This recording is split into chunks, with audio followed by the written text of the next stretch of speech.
രാവിലെ എനിച്ചിട്ടേ ഒരു തുള്ളി ചായ കുടിച്ചിട്ടില്ലെങ്കിൽ അപ്പൊ തുടങ്ങും തലവേദന. പിന്നെ അരി അരച്ച് വെച്ചതേ വെള്ളയപ്പത്തിനായിരുന്നു കേട്ടോ.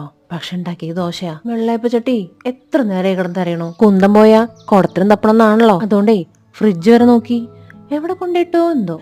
റോസ്റ്റിന്റെ ഒക്കെ മുട്ട പുഴുങ്ങിയപ്പോഴേ മുട്ടയ്ക്കൊരു പെൻഗ്വിന്റെ ചായ. ഇനിതെങ്ങാനും എന്തെല്ലാവട്ടെ.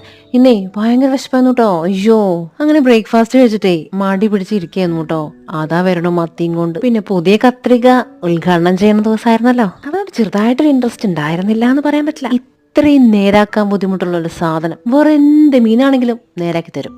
ഈ മീൻ ഒഴികെ ഇതല്ലേ ഏറ്റവും ബുദ്ധിമുട്ടുള്ളത്. ഇതാരും നേരാക്കി തരില്ല. പിന്നെ ഈ മത്തി നമ്മളെ മലയാളികൾക്ക് എന്നും ഒരു വീക്ക്നെസ് ആണല്ലോ. ഇന്നൊരു മടി പിടിച്ച ദിവസമായോണ്ടേ വീട്ടിലുണ്ടായിരുന്നവരെ കുക്ക് ചെയ്തത് ഒരു മടിയും കൂടാണ്ട് ഞാനാട് കഴിച്ചു.